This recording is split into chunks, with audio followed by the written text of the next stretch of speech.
Bonjour à tous et à toutes, merci de nous rejoindre pour un nouvel épisode de l'écoute de la Paracha. Cette semaine, Parachat Ekev, livre 5, épisode 3, c'est parti.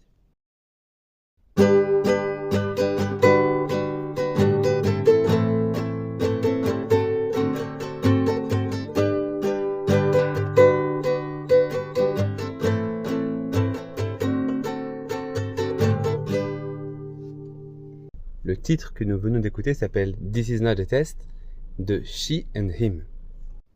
Depuis quelques semaines, je suis absolument fasciné, à tel point que j'en kikine avec ça tout mon entourage, par un aventurier, un explorateur qui s'appelle Mike Horn, que vous connaissez peut-être, et qui est d'origine sud-africaine, qui vit en Suisse, et il est parti à peu près partout sur Terre. Et dans une de ses vidéos, il explique que pour se préparer à des expéditions, eh bien, il va se mettre volontairement en situation difficile pour tout simplement s'entraîner. Et, par exemple, pour s'entraîner à des conditions de température très basse, eh bien, il va aller se faire des bains dans de l'eau très très froide qu'il a à côté de chez lui là-bas en Suisse. Et il dit, ce n'est pas simplement une préparation physique, mais c'est une préparation mentale parce que ça crée un antécédent chez lui, chez l'homme, et de telle sorte que quand arrive une épreuve lorsqu'il sera en voyage qui est réelle, quand il sera vraiment dans le froid, eh bien, il pourra se dire j'ai déjà vécu ça et je sais que je peux y arriver. Et ça lui donne extrêmement de force pour pouvoir dépasser les conditions terribles qu'il doit affronter lors de ses voyages. Dans notre paracha, il y a tout un chapitre de mise en garde. Hachem nous dit, par la bouche de Moïse, « Souvenez-vous, quand vous serez en Israël, en Eretz Israël, de toutes les choses que je fais pour vous, que j'ai faites pour vous. Ne vous laissez pas leurrer par Kori ve'otse miedi. Ça veut dire ma force et la puissance de mon bras, c'est-à-dire vos facultés que vous pensez être émanées de vous-même. Je suis toujours là pour vous soutenir de manière miraculeuse, mais peut-être cachée. » Donc, c'est un chapitre de mise en garde. Et il y a un verset qui a attiré mon attention, et je vais vous le lire. Man bamidbar, asher lo yad'u navotecha leman anotecha, ulman nasotecha letivcha bacharitecha. Parmi la liste des choses que Moïse rappelle, que Hachem a fait pour nous, eh bien, il y a le fait que Hachem nous a nourris de manne dans le désert. Et comme le dit le verset, je vous ai nourri de manne dans le désert que vos pères n'ont pas connu, afin de te faire souffrir et afin de t'éprouver et pour te rendre meilleur par la suite. Je traduis de manière grossière. C'est étonnant parce que la manne, on a toujours considéré ça comme la nourriture divine qui tombe du ciel, c'est absolument merveilleux, ça a le goût qu'on veut, ça fait pas de déchets, etc. Et là, c'est décrit de manière un peu étonnante, parce que c'est décrit comme une souffrance, comme une épreuve. Qu'est-ce que ça veut dire tout ça? Pour comprendre ce verset, il faut d'abord comprendre qu'est-ce que c'est une épreuve, un Nisayon, et pourquoi est-ce qu'Hachem a fait descendre la manne dans le désert. Tout d'abord, et comme nous l'avons évoqué déjà dans de précédents divrei Torah, une épreuve n'est jamais un test. C'est-à-dire qu'Hachem, lui, n'a pas besoin de vérifier si quelqu'un va réussir cette épreuve-là ou pas. Pour lui, il n'y a pas de présent, il n'y a pas de futur, il n'y a pas de passé. Il est omniscient, il est au-dessus du temps. Donc, l'épreuve ne concerne pas l'éprouvant, mais l'éprouvé, c'est-à-dire l'humain. En l'occurrence, ici, les Bnei Israël avaient besoin de cette période-là dans le désert où ils recevaient la manne quotidiennement pour apprendre une leçon pour l'avenir. Hachem a décidé de faire tomber la manne quotidiennement.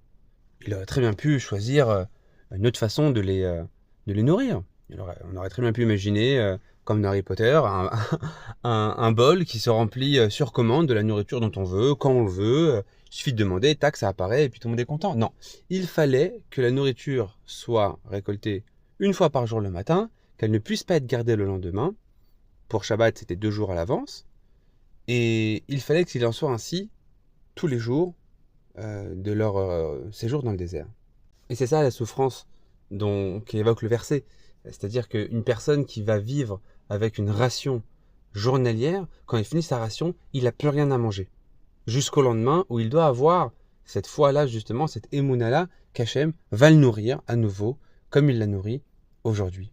Et ça, c'était un entraînement pour les Bnei Israël absolument nécessaire, parce que quand ils vont rentrer après en Eretz Israël, ils vont être soumis, entre guillemets, déjà aux aléas de la météo, du temps, parce qu'ils vont devoir cultiver, avoir une activité agricole, et aussi, ils risquent d'être leurrés aussi par le fait que c'est leur travail qui leur permet de nourrir, alors que c'est évidemment la main de Dieu à travers cette ishtadlout-là, à travers cet effort-là qui est fourni par les Béné Israël, et bien qui continue à les nourrir.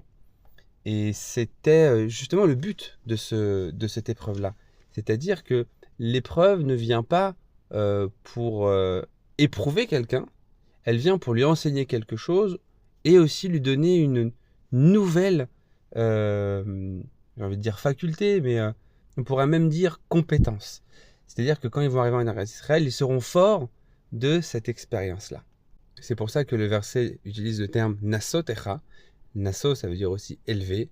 Et lehetivra, c'est pas pour te faire du bien. C'est pas écrit lehetiv lecha, mais lehetivra, pour te rendre meilleur, pour toi te bonifier à travers cette nouvelle, à travers cette expérience-là que tu as vécue et à travers ce test-là que Hachem, enfin cette épreuve-là qu'Hachem t'a envoyée.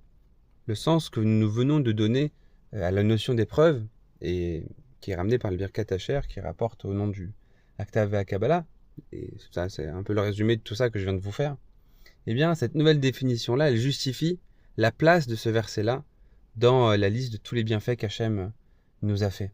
C'est-à-dire que cette épreuve-là, c'est un bienfait d'Hachem à ce moment-là pour les Bnei Israël. Cette idée, on la retrouve même dans les épreuves qu'a subi Avraham, par exemple l'épreuve de la Akedat Yitzhak, qui a servi à Avraham à contrebalancer. Avraham était complètement chesed, et en fait, il devait équilibrer cette tendance-là totale au chesed par de la gvura pour arriver à un équilibre. Donc ce n'était pas un test, c'était bien une épreuve qu'Hachem lui a proposée. Et c'est la raison pour laquelle d'ailleurs il n'a pas laissé Hachem, il n'a pas laissé Abraham sacrifier Yitzhak, évidemment. En tout cas, voilà l'idée que je voulais partager avec vous cette semaine, en vous souhaitant à tous et à toutes un Shabbat Shalom.